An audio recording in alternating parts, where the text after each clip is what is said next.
नमस्कार। आज हम फिर से आ पहुँचे हैं विद्या हरिद्वार। आज ये नाम विद्या हरिद्वार एक कृषि क्षेत्र में संपूर्ण भारत देश की महिलाओं के लिए एक प्रेरणा की तरह आगे बढ़ रहा है। जिस तरह से हम लगातार देख रहे हैं 12 माह में विद्या हरिद्वार ने किस तरह से प्रगति की है, उन्होंने किस तरह से जो एक व्यावसायिक दृष्टि की महिला होने के बाद किसानों को आगे बढ़ाने के लिए एक मॉडल स्थापित करने के लिए जो अपने अंतःकरण में एक प्रेरणा जागृत की है, उसको लेकर के आज हम आए हैं विद्या हरिद्वार के यहाँ और उनसे मिल कर के जब जाना हमने कि वो किस प्रकार से अ, ना केवल औषधीय फसलों ना केवल औषधीय फसलों के साथ व्यावसायिक कृषि के ऊपर आगे बढ़ रही हैं, वो अब आगे जाना चाहती हैं एग्रो टूरिज्म के लिए। वो जाना चाहती हैं कि मुझे शहरों के लोगों को गाँव का खाना खिलाना है, मुझे गाँव में उनको रखना है, मुझे जैविक यदि भोजन बनाना है तो जैविकता उनके अंतःकरण में किस प्रकार से लेके आनी है। और इस बात को लेकर के वो केवल इस प्रकार से कार्य नहीं कर रही हैं कि एक साधारण कोई झोंपड़ी बना रही हैं या एक साधारण वो एक सोच होती है कि भाई खेत में जाएंगे, वहाँ मूली खाएंगे या हम वहाँ पे सब्जियां लेंगे। नहीं श्रीमान, आपको यहाँ आना इसलिए भी जरूरी हो जाता है कि वो जिस जिस जिस एक तरीके से घर का निर्माण कर रही हैं, उस घर के निर्माण में भी बहुत बड़ी सात्विकता यानी एक जैविकता को वह प्रवेश कराते हुए कार्य कर रही हैं। कैसे कर रही हैं, ये तो हम उन्हीं से जानेंगे, उन्हीं के मुख से समझेंगे कि वो क्या करने जा रही हैं और आने वाले समय में उनका विजन क्या है। नमस्कार। मेरा विज़न ये है कि हेल्थ के प्रति मैं बहुत जागरूक हूँ। तो मेरा मानना ये है कि लोगों को भी अवेयर करने की बहुत ज़्यादा ज़रूरत है। लोग बिल्कुल भी खाने-पीने के टाइम पर देखते नहीं हैं, क्या खा रहे हैं, क्या नहीं खा रहे हैं। तो वैसे तो अकेली मैं नहीं, इनसे भी मैं बहुत इंस्पायर हूँ, इन लोगों से भी बहुत, ये छत्तीसगढ़ से आए हैं। तो इनका ही बहुत बड़ा योगदान है खेती क्षेत्र में आने के लिए मेरा। बाकी खाने में और सात्विकता लाने में ये मैंने बहुत ही पहले से शुरू कर अभी दिया। थोड़ी देर पहले हमने यहाँ पर विद्या जी के हाथ का हमने भोजन खाया है और आप मान के चलिएगा कि वो भोजन नहीं था, अमृत था। वो ऐसा प्रसाद था कि अपने आप में बहुत ही अमूल्य और अनन्य था। हमारे बीच में समीना खान जो कि छत्तीसगढ़ रायपुर से आई हैं, वो अपने बारे में बताएंगी पहले और वो ये भी बताएंगी कि वो किस तरह से यहाँ से जुड़ी, हमसे जुड़ी और वो कैसा महसूस कर रही है यहाँ आकर के, वो बताएं। मैं छत्तीसगढ़ से आई हूँ, मैं रायपुर की रहने वाली हूँ। बेसिकली मैं तो शिक्षिका हूँ, लेकिन जब मैं बच्चों के बीच गई और किसानों के बीच गई तो मुझे ऐसा लगा कि बच्चों को किसानों के साथ जोड़ना बहुत ज़रूरी है। और और वहाँ पर मैंने देखा छत्तीसगढ़ में हम बहुत जो फल और सब्जियाँ हैं उसको बहुत ज़्यादा बर्बाद होती हैं। किसानों को रेट नहीं मिलता, जैसे अभी टमाटर 4-5 रुपए किलो है और वो भी रेट नहीं आ रहा, वो फेंक देते हैं। जब ये समस्या मुझे पता चली, मैंने बहुत सारे आम ऐसे देखे, हमारे 4-5 बगीचे आम के, आंधी तूफान में आम खराब हो जाते थे। तो फूड प्रोसेसिंग यूनिट की वहाँ पर बहुत ज़्यादा ज़रूरत है, ये चीज़ मुझे पता चली। चूँकि मैं शिक्षा के क्षेत्र में थी, कृषि से मुझे कोई लेना देना नहीं था, मैं जानती तक नहीं थी। तो फिर ऐसे ही एक फेसबुक पे एक एडवर्टाइजमेंट आया जिसमें अतुल गुप्ता जी का था कि वो एक फूड प्रोसेसिंग पर वर्कशॉप कर रहे हैं, तो मैं जयपुर चली आई। फिर यहाँ पर इंस्पिरेशन मिला कि हम कैसे अनाज को बेकार होने से या फेंकने से बचा सकते हैं।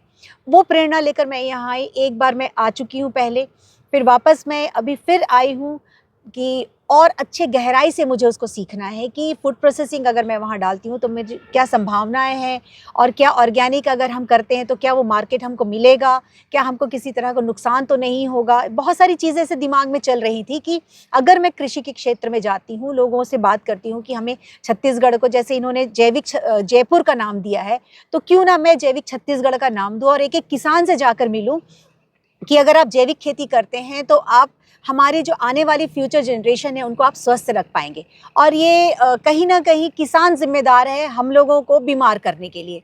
ये किसान भी अब समझने लगे हैं, तो किसान भी कह रहे हैं कि हमें अगर आप जैविक खाद का उपलब्ध करा देते हैं तो हम अपने छत्तीसगढ़ को जैविक बना सकते हैं।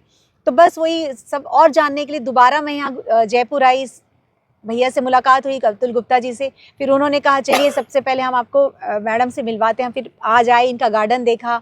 इन्होंने जो ऑर्गेनिक हल्दी लगा रखी है, शतावरी है, और बहुत सारे जो ऑर्गेनिक चीज़ें लगा रखी है, और इको टूरिज़्म यहाँ पर वो बढ़ावा दे रही हैं। तो मुझे ऐसा लगता है कि अब मुझे रुकना नहीं है, अब इस काम को मुझे शर्तियाँ आगे बढ़ानी है और पीछे नहीं हटना है।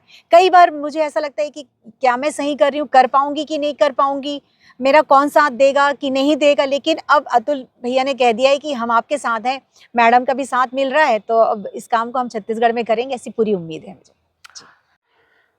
देखिए, 1 से 2, 2 से 4 एक कारवां बढ़ता चला जाता है। यदि सोच हो कुछ कर गुजरने की, तो एक किसी शायर ने कहा है कि तवे से एक पत्थर आसमान में फेंको तो यारो, छेद तो आसमान में भी होता है। हमारे साथ जो आज आए हैं हमारे मित्र नागेंद्र जी, नागेंद्र दुबे, जो अपने आप में शोधकर्ता हैं, रिसर्चिस्ट हैं, लेखक हैं, पाठक हैं, विचारक हैं, और कुछ कर गुजरना चाहते हैं।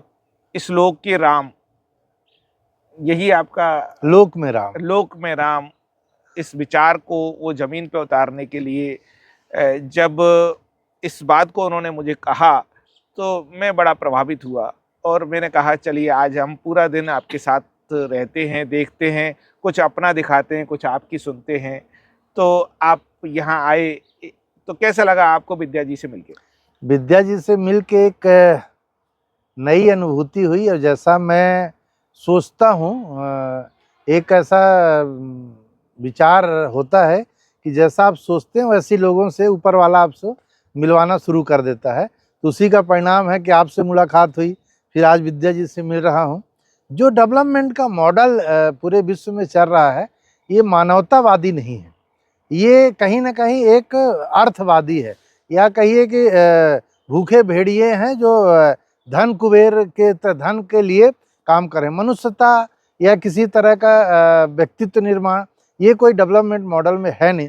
आप लोग जो काम कर रहे हैं ये देख के मुझे बहुत अच्छा लगा, और इतना अच्छा लगा कि एक उम्मीद जगी कि जैसे आप लोगों ने जो किया, मैडम के जो हम लोग खाना खाते समय जो कुछ बातें हमें जो पता चली, मैडम ने खुद बताया, जो इनका जो संघर्ष रहा, उस तरह से अगर संघर्ष करते हुए यहाँ तक पहुँची हैं, और उनका जो सपना है कि सभी को एक स्वस्थ मनुष्य के रूप में जीना चाहिए और स्वस्थ मनुष्य के रूप में ही मरना चाहिए। किसी को बीमारी से मौत तो सबकी होनी है, लेकिन स्वस्थ शरीर अगर आदमी के पास रहे तो उससे बड़ी कोई संपत्ति नहीं है। तो इनका जो काम मैंने देखा, हमारी संस्था का जो लोक में राम हमने जो अभी खड़ी करने की कोशिश में है कि हर मनुष्य के रूप में, हर मनुष्य के जीवन में रामत्व आए। और रामत्व एक ऐसा चीज़ है कि आपको सेल्फ डिसिप्लिन में लाता है, और आपको अपने आप पे एनर्जी देता है कि आप किसी के साथ गलत ना करें और अपने साथ गलत ना होने दें। राम का जो एक व्यक्तित्व है यही है, उन्होंने किसी के साथ गलत नहीं किया पूरे अपने जीवन काल में, और अपने साथ गलत भी नहीं होने दिया। जहाँ पे उनको लगा कि रावण ने सीता का हरण किया, उनका वध किया, जहाँ पे उनका लगा कि बाली ने सुग्रीव के साथ गलत किया, सुग्रीव के साथ दे के, जबकि बाली राजा था, सुग्रीव वन में विचरण कर रहा था, जंगल में था, उसके पास कुछ भी नहीं था, इवन पत्नी भी बाली ने छीन लिया था। ऐसे व्यक्ति का साथ देते हुए राम ने अपना जीवन जिया। तो आप जैसे लोग, हमारा जो एक स्लोगन ही है लोक में राम, यही सब मिलके हम जीवन में लोगों के राम लाएंगे। और काफ़ी अच्छा लगा आपसे मिलके, और मैं चाहूँगा कि और लगातार मिलते रहूं। अभी हमने सुना नागेंद्र जी को। ये छत्तीसगढ़ एक आदिवासी क्षेत्र है, छत्तीसगढ़ हमारे देश की खनिज संपदा का एक क्षेत्र है। मैं समझता हूँ कि यदि प्रकृति को देखना है तो छत्तीसगढ़ को देखना जरूर चाहिए हम सबको, और वहाँ पर आवश्यकता है, क्योंकि मैंने जो महसूस किया इस देश में कि हमारी जो धरोहर है, हमारी जो संस्कृति है, जो हमारा कल्चर है, जो हमारी माँ है, जो हमारी गाय माता है, एक समय आया है कि उसका दमन होता जा रहा है। उसको आक्रांता रूपी जो भी लोग हैं वो उसको नष्ट करने पे तुले हुए हैं। लेकिन ये सनातन धर्म की आत्मा है, इसको नष्ट करना बड़ा मुश्किल है। तो हम अपने विषय पे आते हैं किसान भाइयों और जागरूक हमारे दर्शकों। जो विद्या मैडम हैं वो किस तरह से क्या निर्माण कर रही हैं, एक बार हम इनके साथ चल करके हम देखना चाहते हैं। और हमें जरा बताएं विद्या जी, आप हमें बताएं कि आप किस तरह से बना रही हैं, क्या क्या डाल रही हैं, क्या मकान बना रही हैं और वो क्यों बना रही हैं, जिससे कि हमें अंदाजा लगे और हमारे दर्शकों को पता लगे कि इस तरह से करके क्या लाभ होगा। ये सब हमें आप बताएं। ठीक, चलते हैं।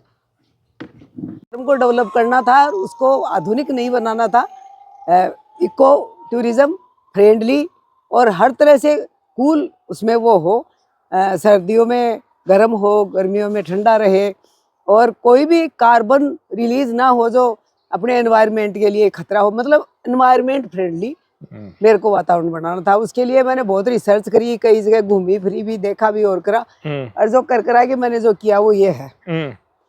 तो मैं मिट्टी की दीवारें बनाऊंगी। इसमें अभी मैंने ईंटें नहीं बनाई, वैसे ईंटें बनाऊंगी बाद में, पर अभी जो बना रही हूँ बताऊं। ये तो है चिकनी मिट्टी, ये काली चिकनी मिट्टी, ठीक है। ये स्ट्रो है, जैसे उसको चारे का वो भूसा भूसा भूसा है। और ये है मिट्टी की, नदी की जिप्सम मिली हुई मिट्टी, जिप्सम है। हाँ। और ये है रेत, बुरा रेत। और ये गाय का गोबर। अच्छा, गोबर भी आपने उपयोग किया है? बिल्कुल उपयोग, क्योंकि अच्छा। गोबर बहुत ज्यादा जरूरी है। क्यों?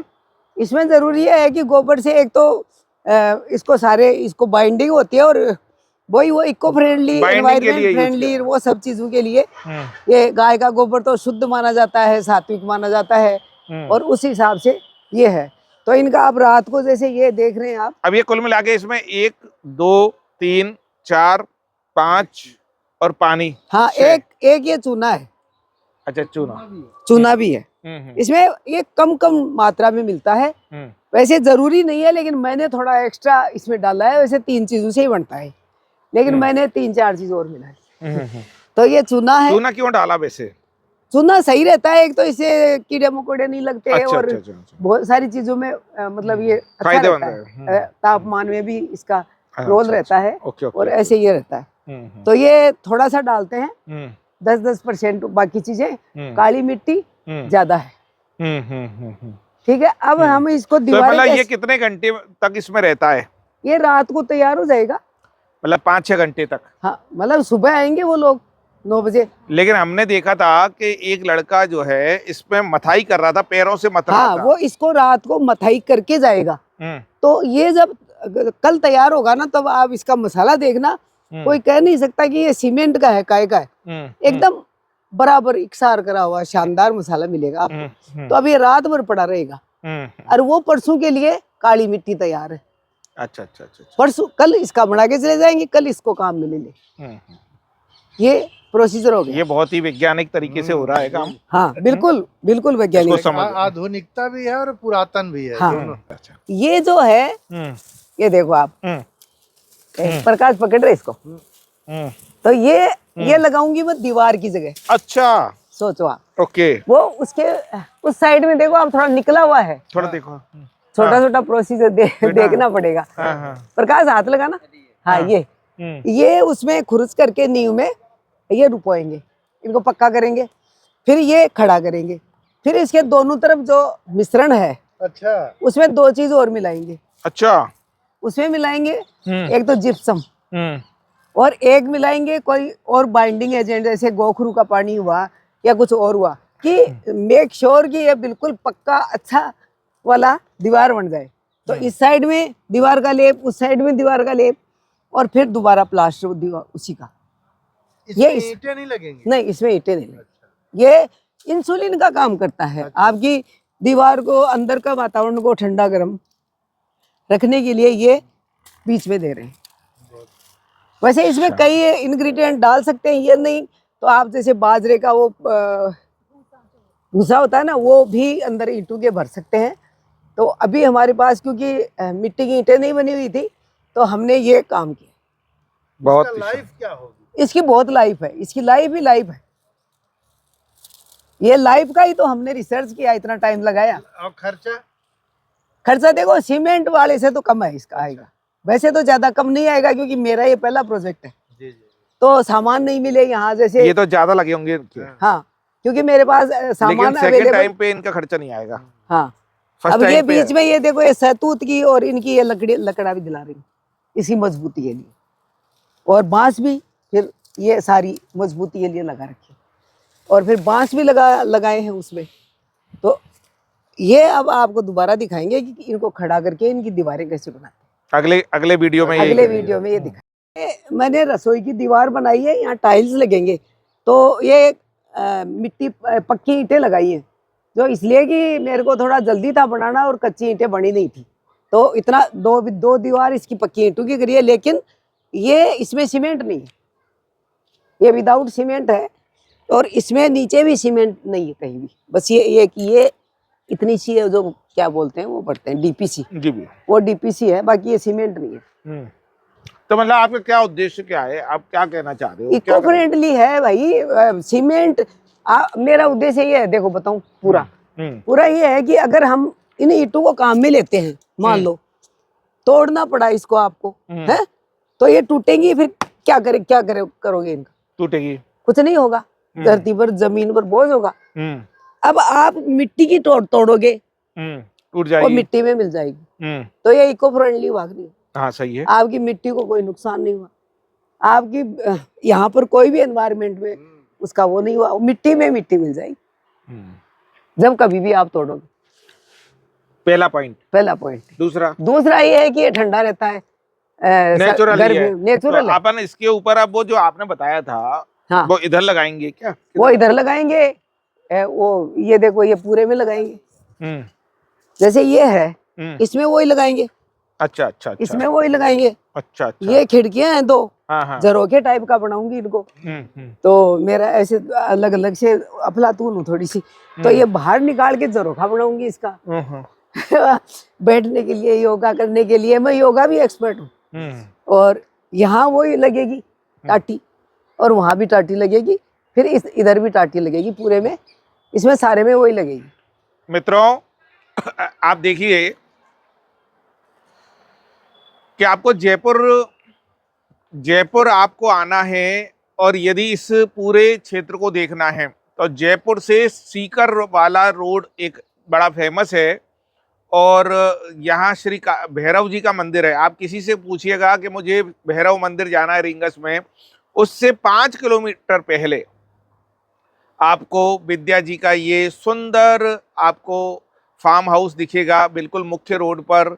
विद्या जी के नंबर आपको स्क्रीन पर दिए हुए हैं, आप यहाँ आइए, और आपको 15 दिन बाद हम फिर एक वीडियो देंगे, जब तक ये पूरा सुंदर जो है एक एग्रो टूरिज्म का पार्क यहाँ पे डेवलप करके देंगे। और आप अगली बार आओगे तो आपको बहुत सारे औषधीय पौधे भी यहाँ पर देखने को मिलेंगे। नमस्कार, जय हिंद, जय भारत।